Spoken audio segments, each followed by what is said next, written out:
Et nous allons continuer avec le professeur Kelboubi Lamia. Hier, elle a parlé de la procalcitonine et aujourd'hui, elle va nous gratifier de quelques réflexes aux urgences pédiatriques. À vous la parole.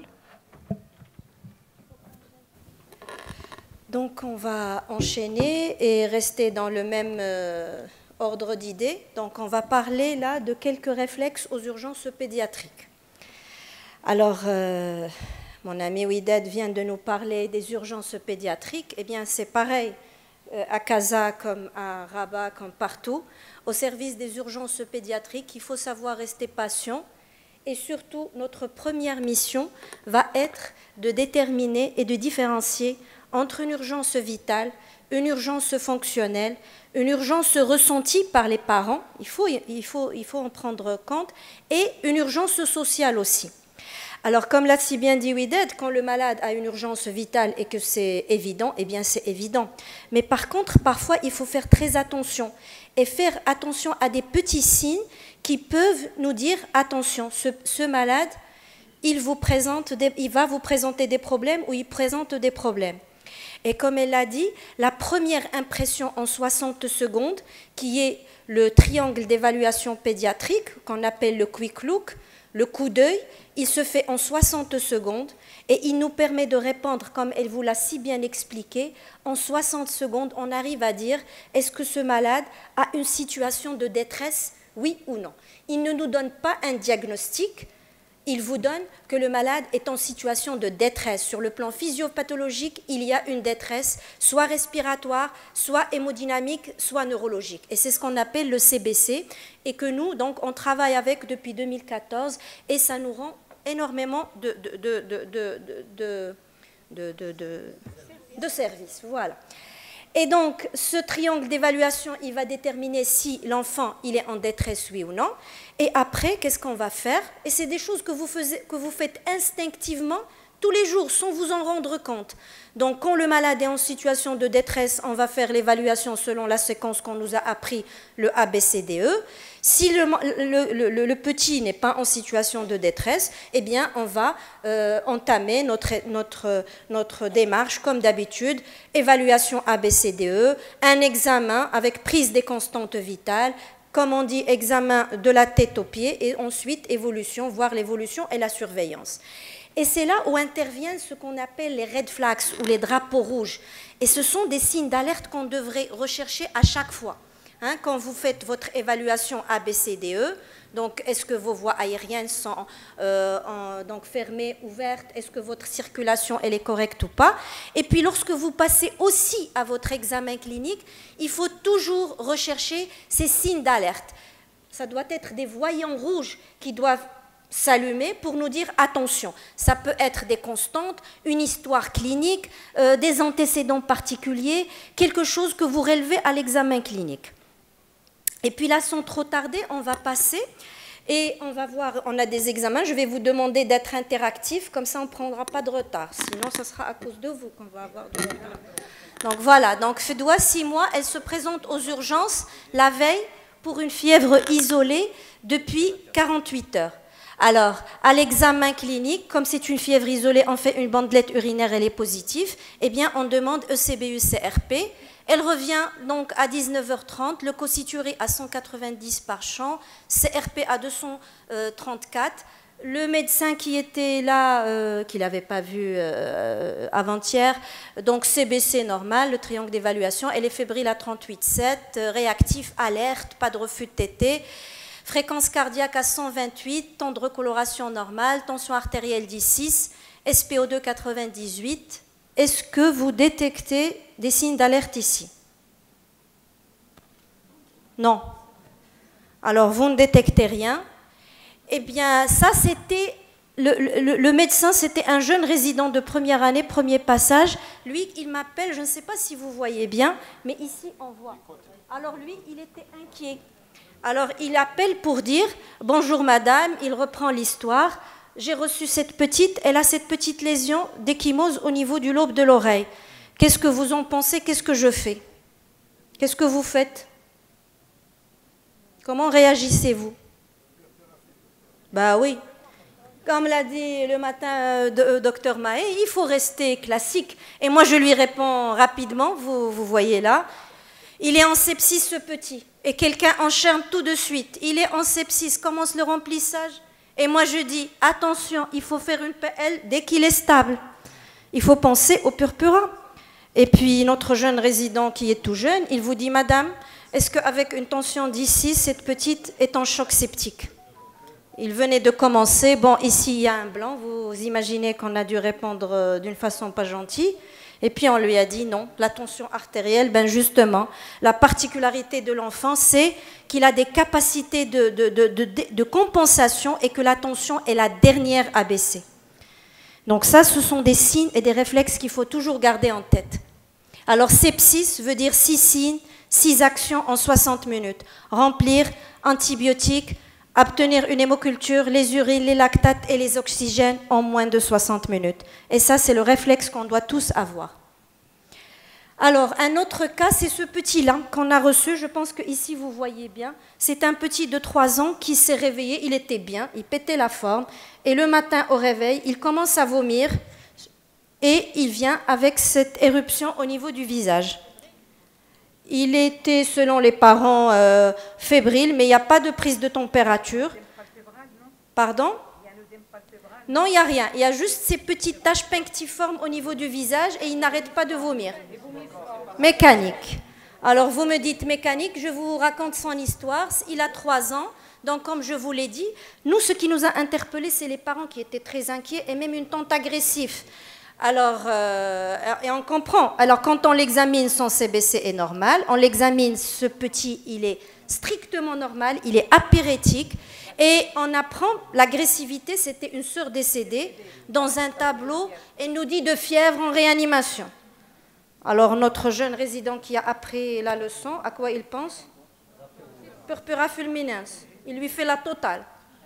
Bah, c'était juste un purpura mécanique, hein. Parfois, il faut savoir rester zen. Alors, Fatem Zahra, elle a 6 semaines. Elle a présenté une fièvre à 38,7. Elle est vaccinée. Elle a un poids de 5500. Allaitement maternel, pas de signe associé. Le CBC est normal, le TEP. Et tout ce qu'on trouve, c'est une température à 38. Est-ce que là aussi, vous dépistez des signes d'alerte? Pardon? Oui, c'est l'âge. Parfait. Alors, 6 semaines, moins de 6 semaines, il faut rester vigilant et une fièvre se doit d'être explorée, ne serait-ce que surveillée.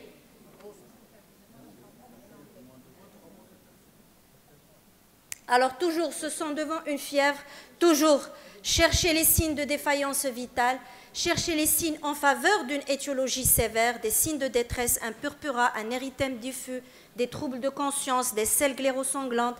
Toujours, les signes d'alerte peuvent être aussi le terrain, un âge de l'enfant, moins de 6 semaines, une pathologie, un déficit immunitaire, une drépanocytose. Et puis, il y a aussi votre mauvaise impression, votre intuition. Quand vous ne sentez pas cet enfant, faites confiance à votre intuition. Alors, un autre cas, je ne sais pas si vous voyez, c'est le petit Mustafa de 20 mois. Il est bien portant, c'est un enfant qui était bien portant, les parents, donc, ils jouaient. Il a fait sa sieste, il s'est réveillé, il a pris son goûter, et puis soudainement, il commence à pleurer, il n'arrête pas de crier, il fait une débâcle de sel liquidien, et à l'examen, vous voyez, il est apyrétique, une fréquence respiratoire à 38, cardiaque à 110, une tension à 84,68. Est-ce que là aussi, vous avez des signes d'alarme? Pardon? Urticaire infectieux, il est apyrétique. Il n'arrête pas de pleurer, cri incessant, toxique. Toxidermie brutalement en 1 heure. Invagination et l'éruption, il faut savoir aussi rester uniciste.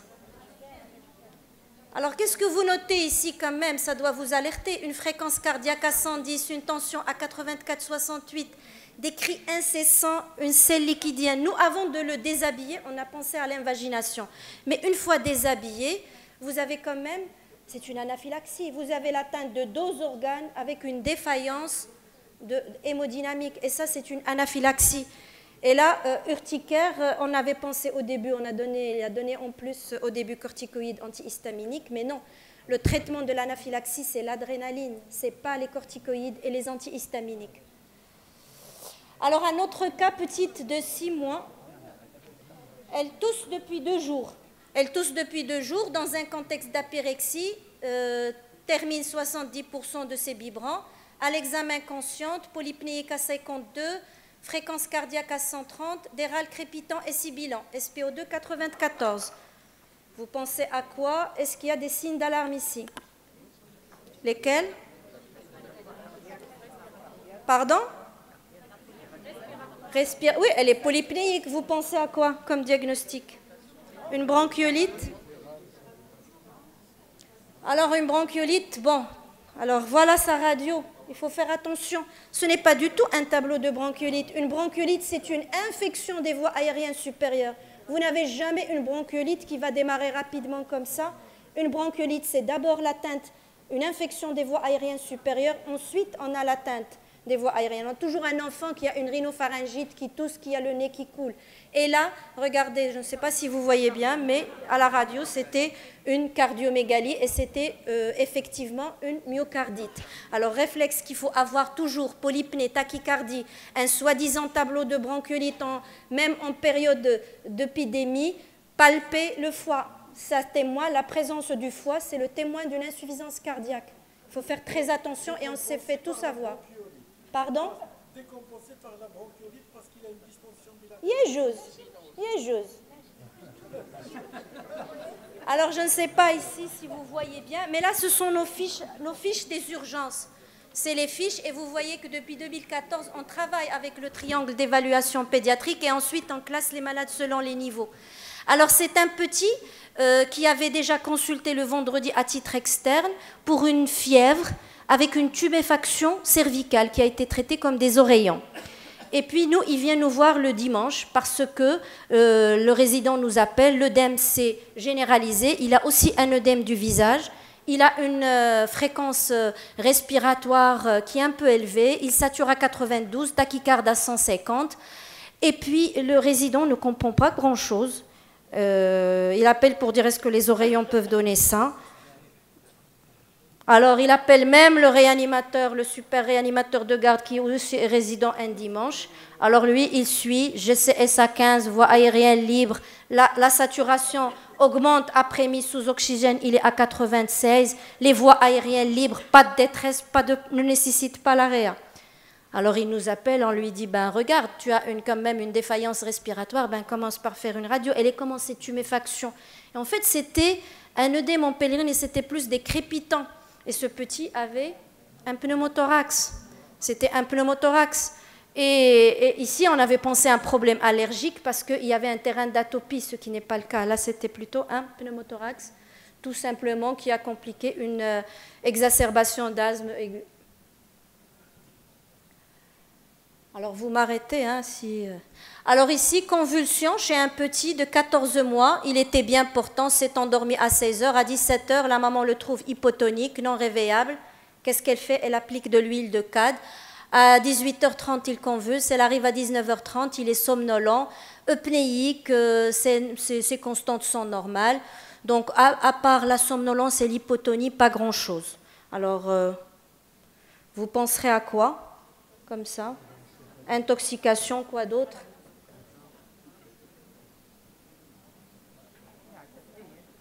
Il y a quand même un D qui est défaillant, vous le voyez très bien, hein, il y a un GCS à 11. Qu'est-ce que vous feriez en premier? Vous pensez à quoi? Vous feriez imagerie en cherchant quoi? La glycémie, elle est normale. On commence d'abord, la dextro est normale, on l'a marqué ici. Ben oui, il faut toujours penser au traumatisme, au toxique, même à l'infectieuse, il faut y penser. Donc nous, on a pensé à ça. TDM cérébral normal, ionogramme avec glycémie bilan hépatique normal, CRP négatif, PN normal, et on demande une recherche de toxiques. On fait même un dosage de carboxyhémoglobine parce qu'on était en période d'hiver. Eh bien, rien. On hospitalise le malade, traitement symptomatique. Eh bien, à H12, ce nourrisson avait complètement changé. Il avait un examen qui était strictement normal. Bah, quand on a trouvé un examen normal, on décide de le faire sortir. 48 heures après, on a l'appel du centre antipoison. Alors c'était une recherche de toxiques. Le père est un bon consommateur. Donc il faut faire très attention. Alors c'est un autre petit de 5 ans qui a été admis en train de convulser. Alors il a reçu 2 doses de Valium et une autre même d'Hypnovel pour arrêter les crises. Son GCSA à 10, sa fréquence cardiaque est à 130, fréquence respiratoire à 40, il sature bien sous oxygène à 99, une tension à 9,7 et un dextro à 2. Et la symptomatologie remonte à 3 jours par l'installation d'un tableau de rhinopharyngite mis sous paracétamol. On ne retrouve rien de plus. Les pupilles étaient égales et réactifs, la force musculaire côté A4, sensibilité conservée, pas de raideur, les réflexes sont diminués, le Babinski est indifférent. À l'examen pleuropulmonaire, quelques râles ronflants bilatéraux comme d'habitude. Il vient de convulser. Cardiovasculaire normal, en dehors de la tachycardie, pas d'hépatonie de spléno. Le reste de l'examen est normal. Alors, vous pensez à quoi ici? Vous évoquez quoi comme hypothèse diagnostique et que faites-vous? Pardon? Il a de la fièvre, oui. Il est fébrile, oui. Il est fébrile, il a quand même un examen neurologique qui n'est pas normal, il est tachycarde. Ben oui, il a 5 ans. Encéphalite, c'était le premier diagnostic évoqué par notre médecin aussi. Donc on évoque ça, on lui fait une TDM cérébrale qui était en faveur d'un œdème hémorragique et méningé. On a même demandé une NFS qui vous montre un hémoglobine à 8, il était pâle ce gamin, rappelez-vous, avec des plaquettes à 27 000, des globules blancs à 4 000. Vous avez la formule. Le bilan d'hémostase était normal, le ionogramme était normal, la radio de thorax normale. PL nous répond en plein milieu de la nuit, chimie liquide clair, glycorachie, vous voyez normal, protéinorachie. À l'acito, on a 300 blancs, faits de lymphocytes, et on a aussi des rouges. Si vous faites la différence, vous ne trouvez pas grand-chose. Et même le résident qui a pensé à faire une PCR, il avait fait dans un flacon, on nous répond non conforme. Alors, pardon? Il a 5 ans, non, on n'a pas retrouvé de sévices. Alors en pédiatrie, il ne faut pas avoir de préjugés non plus. Ce petit, quand on est monté le voir en réa, parce qu'il s'est dégradé la nuit, il est monté en réa, eh bien il s'appelle Gianna Fontana. Et dès qu'on l'a vu, la lumière fut. C'est quelqu'un qui revient de Côte d'Ivoire et qui a fait un accès palustre il y a 5 mois. Eh bien on a fait le diagnostic par une goutte épaisse et c'était un neuropaludisme tout simplement. Et c'est l'intérêt de faire un interrogatoire, parce que quand on nous a présenté le malade le matin, on nous a dit un garçon de 5 ans. Et dorénavant, on leur dit de nous dire le nom, l'âge et le sexe aussi. Et l'origine, oui. Il a voyagé, ce gamin. Donc, devant une crise convulsive, les signes d'alerte et les drapeaux rouges qui doivent nous alerter, c'est ce que vous connaissez, c'est les signes neurologiques devant une convulsion, les signes respiratoires, hémodynamiques, le contexte infectieux et la pâleur, l'hématome doivent vous alerter. Il faut toujours garder en tête qu'en contexte fébrile, convulsion moins de 1 an chez un nourrisson, méningite jusqu'à preuve du contraire, et toujours dans un contexte d'apyrexie, une convulsion, toujours penser aux 5 grands cadres nosologiques, le traumatisme, le vasculaire, le toxique, le métabolique et le tumoral. Alors là, c'est Youssef qui vient, 9 ans, à l'école, on appelle les parents céphalée très intense. Céphalée très intense avec un épisode de vomissement. Donc, toujours mal, quand il arrive aux urgences, il est pâle. Alors, c'est quoi ici le signe d'alerte devant cette céphalée? Parce qu'on pourrait dire que c'est une migraine aussi. C'est la pâleur et c'est l'intensité et le début brutal. Alors nous, on a fait, donc c'est ça la gravité. On a fait une TDM et vous voyez l'hémorragie et on a même fait une artério en urgence qu'on avait complété. Ce malade a été traité, voilà, c'était une rupture d'anévrisme. Alors faites attention parce que les céphalées quand même, c'est des motifs qui sont fréquents de consultation. Une céphalée en pleine nuit, une céphalée le matin, une céphalée qui s'accompagne de baisse de résultats scolaires, d'un syndrome d'hypertension intracrânienne, de multiples symptômes, de signes cliniques, de neurofibromatose, troubles visuels, attention. Ça doit être des signes d'alerte parce qu'on voit des scanners demandés pour des céphalées à tort et quand il faut les demander, ce sont des céphalées qui sont prises pour des migraines.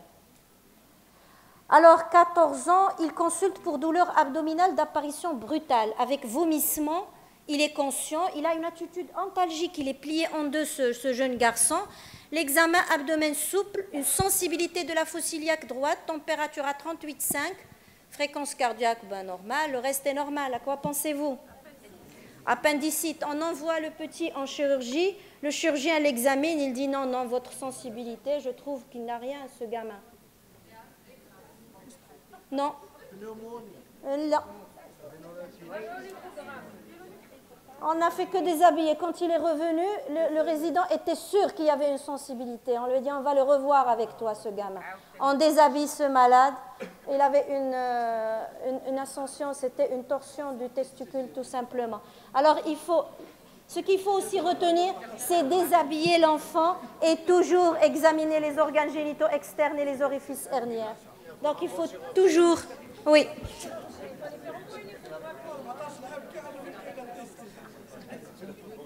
Alors oui, elle a 7 ans. Elle vient là aussi pour une douleur abdominale depuis 3 jours avec fièvre et vomissement. Un abdomen sensible à l'examen avec une défense de l'hypocondre droit. Elle a une fièvre quand même à 39,5, 45 de fréquence et le reste est sans particularité. Là, qu'est-ce qui vous... Défense de l'hypocondre droit, douleur abdominale 3 jours, fièvre, vomissement. Alors, appendicite, fièvre à 39,5 quand même au tout début. Alors là, on a demandé un avis de chirurgien, l'écho abdominal, écran gazeux gênant l'examen. Appendice non vu. J'adore, moi, ce compte rendu. On complète par une NFS et une CRP, je ne sais pas vous, mais on a souvent cette tendance. Alors, l'appendicite est un diagnostic clinique. L'appendicite, on n'a pas besoin de NFS et de CRP pour poser le diagnostic. On n'a pas besoin d'une main expérimentée.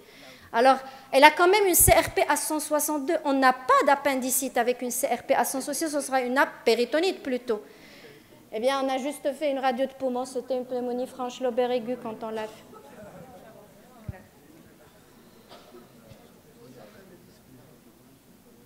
Alors, on va passer ça.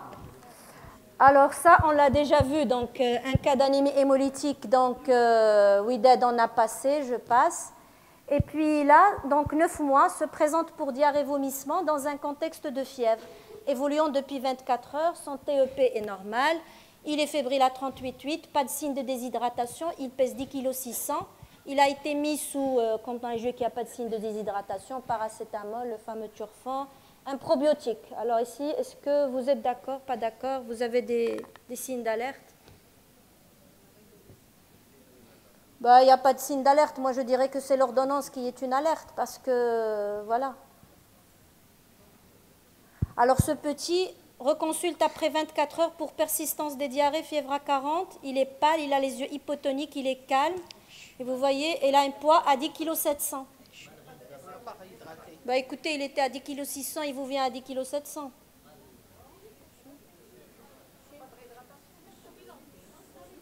Une diarrhée avec une prise de poids, fébrile à 40, c'est un CHU. Alors, et puis retenez que le traitement de la diarrhée, il faut donner des sels de réhydratation et pas des probiotiques et des myotiques et tout ça. Donc, c'est les sels de réhydratation. Une diarrhée qui prend du poids, attention au CHU.